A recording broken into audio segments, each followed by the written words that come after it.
Assalamualaikum warahmatullahi wabarakatuh. Semua sihat? Semua dah bangun dah? Okey. Cikgu harap semua orang sihat hari ini. Dijauhi daripada musibah, dijauhi daripada sebarang penyakit-penyakit bahaya. Sekarang ni kita masih lagi PKP. So, duduk rumah semua ya. Jangan pergi ke mana-mana, bahaya. Dan mesti awak pun dah dengar dah kan, dekat SMK Air Landas ni ada seorang pelajar kita yang telah pun disahkan positif. Jadi semua pelajar 5 Tanjung 2020 akan menjalani menjalani swab test pada hari inilah. Esok lah maksudnya. Ni malam ni. Ni cikgu buat malam ni. Jadi maknanya hari esok, masa awak dengar ni, budak-budak tu mungkin dah pergi buat swab test lah. Jadi cikgu mengharapkan awak yang ada di rumah tu terus kekal berada di rumah. Dan sepatutnya awak pun akan ambil modul hari ni di sekolah. Jadi tolong patuhi SOP semasa pengambilan modul. Dan kalau boleh tak payahlah bawa kawan-kawan ke. Masing-masing bawa kenderaan sendirilah. Kalau awak tak boleh nak ambil, boleh wakilkan siapa-siapa daripada keluarga awak. Okey, jadi untuk kelas awak hari ni, cikgu tak akan ambil masa yang lama. Okey, kita akan sambung kelas kita hari ni. Sambung daripada pelajaran kita yang lepas ya. Pelajaran kita yang lepas ialah berkaitan dengan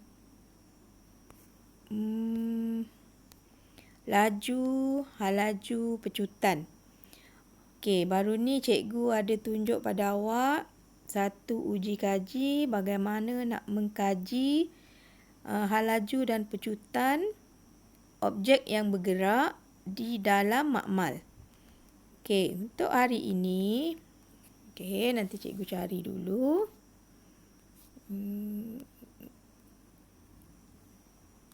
Cikgu cari folder dulu. Okey. Okey, kita sekarang ni berada di bab 11. Bab 11. Mana bab 11? Masih lagi di dalam bab 11 ya. 9, 10. Okey. Baru ni berkaitan dengan uji kaji dalam makmal. Kalau berkaitan dengan uji kaji dalam makmal, kita tahu dah kan, alat dia kita kena gunakan jangka masa detik. Ni alat dia. Ni jangka masa detik. Okey, lepas tu ada troli. Ni troli. Ini jangka masa detik.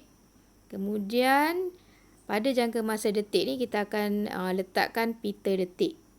So, troli ni dia akan menarik pita detik dan jangka masa detik ni dia akan buat titik-titik lah.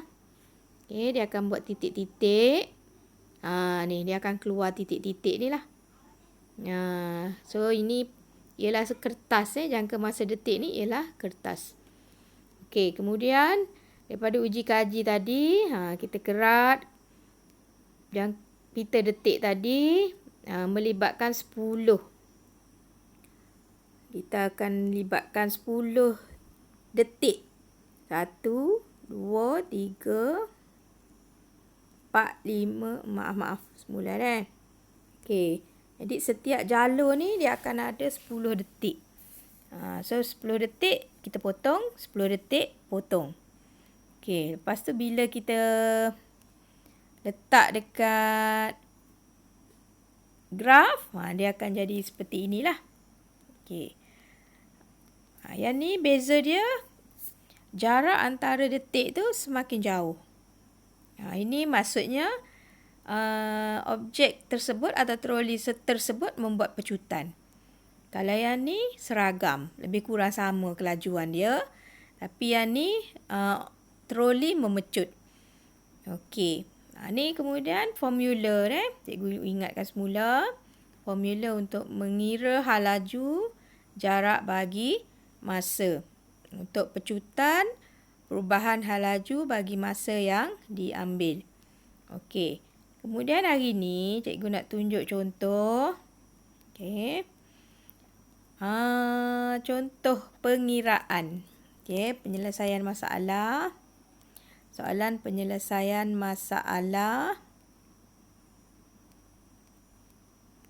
berkaitan dengan laju purata, hal laju dan pecutan.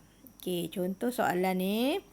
Kirakan laju sebuah basikal sekiranya ditunggang sejauh 80 meter dalam masa 10 saat.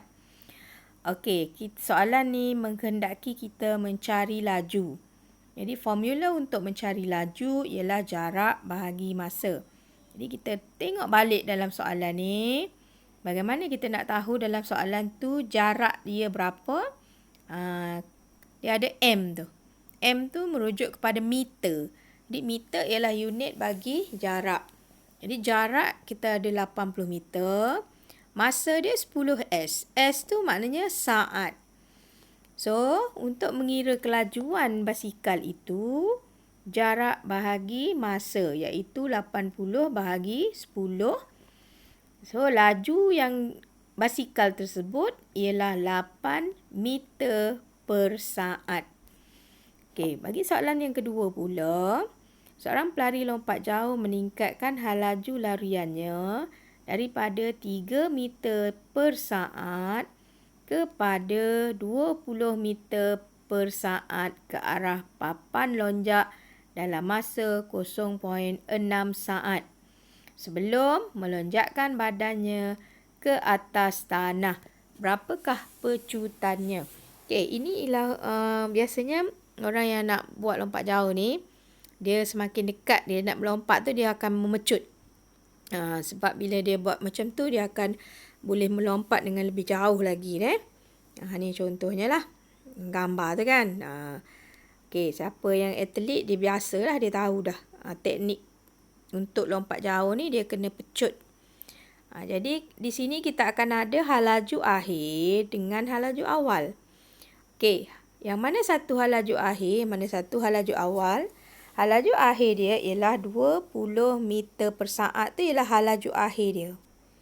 Hal laju awal dia iaitu pada permulaan lariannya, hal laju dia ialah 5 meter per saat. So, untuk mengira pecutan, kita tolakkan. Hal laju akhir iaitu 20. Okey, iaitu 20 ni.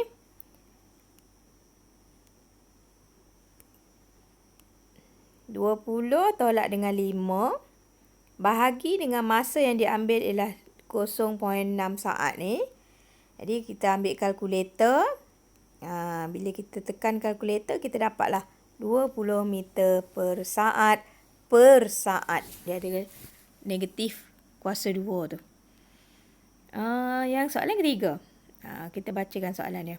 Hannah keluar dari rumahnya pada pukul 11 pagi untuk menziarahi kawannya yang sakit di hospital. Dalam perjalanan, dia singgah di stesen minyak untuk mengisi minyak keretanya. Sebelum sampai di hospital, dia membeli buah tangan di kedai berhampiran. Hannah kemudiannya menjemput adiknya di sekolah pada pukul 1 petang. Okey, jadi masa dia daripada pukul 11 pagi sampai 1 petang.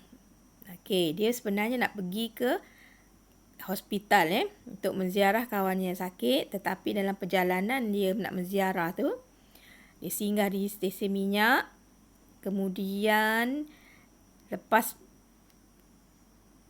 dia beli buah tangan di kedai, lepas tu ambil adik dia pula. Soalannya, ni dia tunjuk dalam gambar lah. Okey, ni pergerakan dia pergerakan Hannah.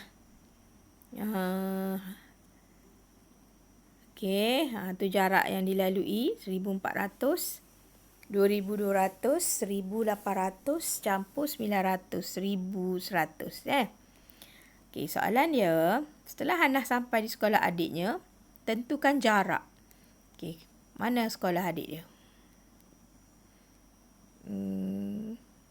Okey, sekolah adik dia dah 1,400 tau. Okey, so jarak dia 2,200 campur 1,100 campur 900 campur 1,800. Okey, tu jumlah jarak yang dilalui oleh Hannah. Okey, kemudian untuk mengira laju purata dia, jumlah jarak bahagi dengan jumlah masa. Okey, jumlah jarak yang kita kira tadi ialah 6,000. Jumlah masa dia 7,200 saat. Okey. Kenapa dapat 7,200 saat ni? Daripada pukul 11 sampai pukul 1. 11, 12, 1. Berarti kat situ dia ada 2 jam. 11, 12, 1 jam. 12, 1, 2 jam. So, dekat situ ada 2 jam. So, 2 jam tu, untuk tukar kepada minit, awak darab 60. Untuk tukar kepada saat, darabkan lagi sekali dengan 60.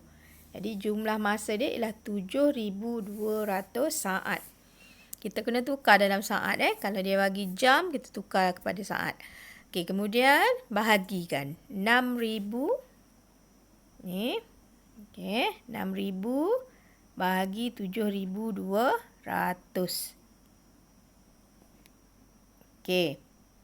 Kemudian sesaran.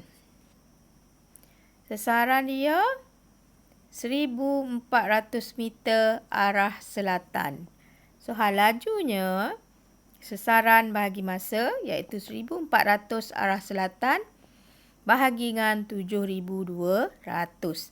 So, sesaran ni yang paling dekat lah. Sesaran dia. Kalau kita campur tadi jarak kan. So, sesaran dia tu kita cari jarak yang paling dekat.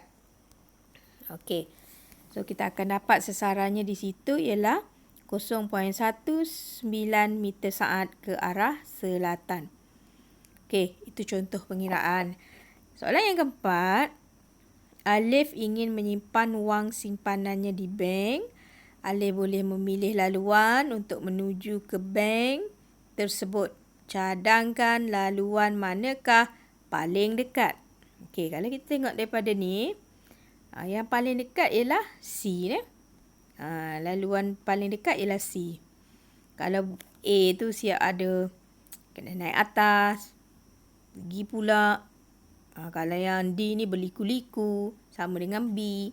Jadi kita paling dekat ialah C, straight line. Paling jauh kamu rasa yang mana?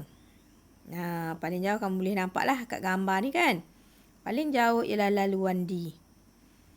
Okey, so yang mana sebenarnya sesaran bank dari rumahnya? Sesaran dia ialah C, jarak paling dekat. Okey, itulah perbezaannya. Kamu nampak di sini jarak dengan sesaran. Jarak D tu boleh jarak, B jarak, A tu pun jarak. Tapi yang paling dekat ialah C. So, C itu adalah sesaran. Okey, so itulah dia beberapa contoh soalan berkaitan dengan bagaimana nak mencari laju, hal laju pecutan. Okey, dan juga nak mengenali yang mana satu jarak, yang mana sesaran. Okey.